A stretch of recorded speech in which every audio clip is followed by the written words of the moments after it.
All right, Oceanography 101, some basic ideas that we're going to be able to study and learn about in our meteorology unit.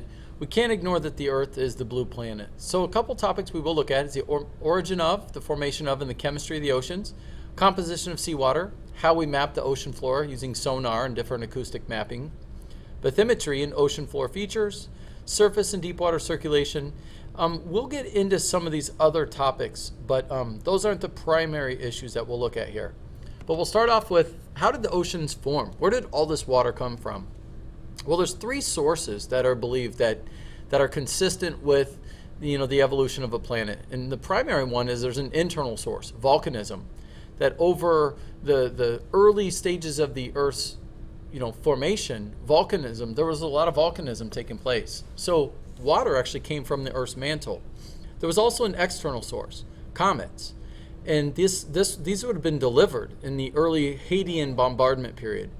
But likely it was, the most likely agreement among scientists, geophysicists, would say that it was a combination of the two. So how did the oceans get salty? Well, erosion. Mountains containing salts have already gone through the rock cycle. So ocean salinity has been stable for many millions of years. Also from the outgassing of volcanoes. So salts are very easily dissolved, right? They're easily eroded and transported to oceans by rivers. There's a slightly higher amount of salinity, though, where major rivers meet the oceans. And we'll look at that in maps here in just a few minutes. So why aren't the oceans getting any saltier? Well, the net loss of removal is equal to the net input or addition. So that's at equilibrium. So what little bit is being added, there's also a little bit being removed. So when I look at ocean water composition, the average ocean water composition is 3.5 parts per 100. So it's often written as 3.5%. Sometimes you'll see this as written as 35%, but it's a double zero on here, and that is simply saying 35 parts per 1,000. But we talk in terms of parts per 100. So it's only 3.5 grams per 100 grams of ocean water. So the principal seawater constituents, hopefully you realize that there's a lot of salts in here, and we'll look at a couple of these in particular. You'll see that, sodium, we've got potassium, we have chloride, so we have all kinds of dissolved solids. So ocean water is actually kind of a hodgepodge of a lot of different materials. But the two dominant ones are your NaCl, and you'll see that in this pie chart here. 31% sodium, 55% chloride. And these were salts that were eroded from the mountains that I mentioned prior to. The oceans are simply the delivery systems from rivers that just deposits them in the ocean. So it continued to accrue for a long time. Moving on here. So ocean water is only 35 grams per kilogram. Right? So here's that 35%. That's 35 parts per 1,000. So it's really a small percentage, but it's a noticeable percentage. So locate the dark and red and yellow regions. These are the high salinity. What is special about these regions that make them higher salinity concentration? Well, if you look at the regions, if you look and find where major rivers, right? The Mississippi River leads to the Gulf of Mexico. The rivers of South America, the rivers of Africa, rivers of India and southwest parts of Asia, where major rivers lead into the ocean, you get a slightly higher percentage, and I'll show you that in a little bit. You can also see that areas that are higher salinity are regions where there's a high evaporation rate. So if I'm removing water and leaving the salt behind, it's going to have a higher salinity as well. So we've got a couple of ways in which we can affect salinity. So heat distribution. Heat influences evaporation. So when evaporation is at its highest, so is salinity. Freshwater inputs also influence salinity. Where rivers empty into the oceans, the more salts are delivered. So what season and month of the year is in the picture? Well, if you see this, you would find that the equator is going to be somewhere kind of down in here. So it's safe to say we are in the summer months of the northern hemisphere. I'm simply looking at this from a thermal point of view. So processes that affect salinity: iceberg formation, sea ice, evaporation, and runoff. Icebergs decrease salinity. Runoff decreases salinity, right? If I'm adding fresh water to the ocean, it's going to be decreasing the total salinity because I'm adding fresh water. Sea ice can increase or decrease salinity, and evaporation increases salinity, right? If I have ocean water and fresh water is evaporating out, it's going to increase the salinity content. So you need to know the processes that add fresh water to seawater, right? They decrease salinity, including precipitation runoff, icebergs melting, and sea ice melting, and processes that remove fresh water from seawater, right? That increase salinity include evaporation and sea ice formation. So there's 4 processes you're going to be held accountable for understanding or knowing how salinity fluctuates. So this is what we call a thermal haline circulation. So salt water, we're talking about deep water currents, interact with surface water currents. And so there's really this large conveyor belt system of water that's being transported throughout the earth. So deep water currents are driven by density. And density is the result of temperature and salinity. So really cold water is going to sink, and really saline or very salty water is also going to sink. So we've got this conveyor belt moving of all kinds of ocean water. Ocean water is constantly in a state of flux and in motion. The thermocline, this is a heat slope at depth. There is no thermocline at high latitudes. The water column is called isothermal, right? It's got the same amount of heat.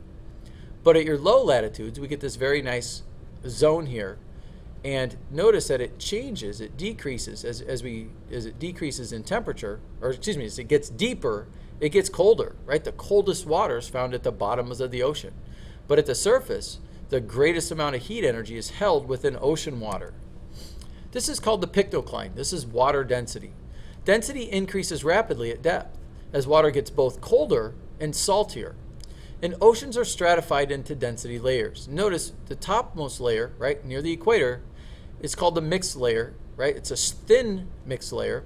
And as I move towards the poles, it gets actually a little bit thicker.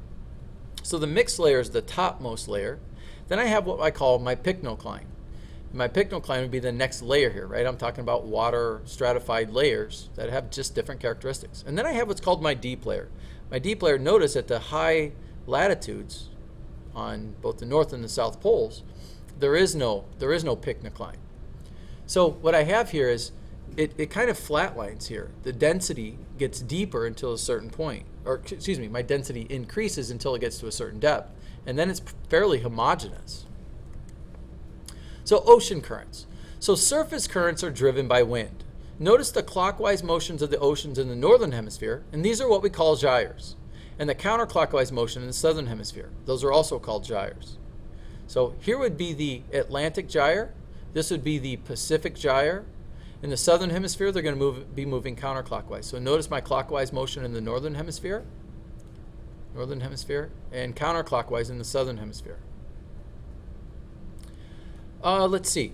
Both are the result of the Coriolis effect, the deflection of a moving particle along a moving body. Remember, in the northern hemisphere, if this water is moving to the north, it's going to be deflected to the right. So it generates these large-scale surface processes, right? Winds are going to influence the gyres themselves, and it's going to be clockwise. It's deflected to the right according to the Coriolis effect. And here's another one that's got named different ocean currents, surface currents. And notice what's in red are warm currents, and what's in blue are cold. Notice that to the western parts of continents, this is kind of a common theme, the western part of continents are cold water currents. And I can look at that in terms of all the continents. And on the eastern coasts are warm water currents. Notice I'm just kind of showing you the eastern shores of continents here. And they're warm water currents. So to the west we get cold, and to the east we get warm water currents. And they're constantly circulating the ocean water. And ocean water is transporting heat from the equator to the poles. And it's very, very significant. Here, it's the average surface currents from February to March. The ocean circulation is organized into 5 major currents and 5 major gyres. And these are the large circular moving loops of water. And we'll talk more about gyres as we go. So the gyres of the ocean in the northern hemisphere, we have smaller scale gyres, and we have very, very large gyres as well. So there's some that are named. I just want to make sure you realize that gyres are the result of surface water, ocean currents that are driven by wind. So then we come to the most notable warm current, and this is called the Gulf Stream. The Gulf Stream, this is Florida here, the Gulf of Mexico. It's really cranking out this warm water current And this is what keeps Northern Europe warm. That's why Northern Europe, even though it's at a higher latitude than the United States, it actually doesn't experience the same, let's just say, mid-continental conditions as the mainland United States, because in this case, it's got warm water currents that are delivering or transporting heat to them. And Flotsam Metrics, the floating world in the oceans. A lot of ocean currents were accidentally studied as large carriers of products were coming from Asia to North America.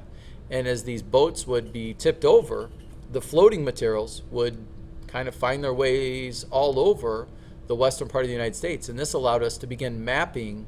It's called Flotsam Metrics, right? The study of ocean currents.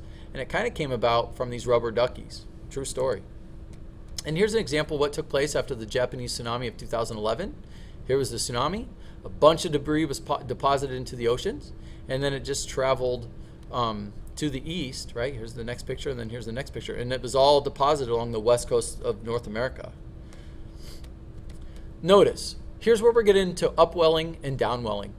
Cold, nutrient-rich upwelling occurs along the shores that feed the food chain. These produce the most prolific fisheries of the world. Winds move surface waters, leaving space for cold water to move in. Warm water moving poleward collides with the shoreline, eventually cools to a point in which it downwells, or sinks, due to its density change due to getting colder. So we get what's called upwelling, where we have this cold water that reaches the surface. And here we get downwelling, where the water finds its way to a shoreline and it must sink. So downwelling implies that ocean water is sinking, and upwelling implies that it's rising to the Earth's surface. We study the ocean floors by sonar, sound navigation and ranging. Why do we study the oceans? Well, our planet's driven by what occurs in the oceans, both water and the energy within the water. So sonar provides scientists study of what is going on at the ocean bottom of our oceans by creating images. And here's a shipwreck. 2 vessels that collided in 1902 were found by sonar.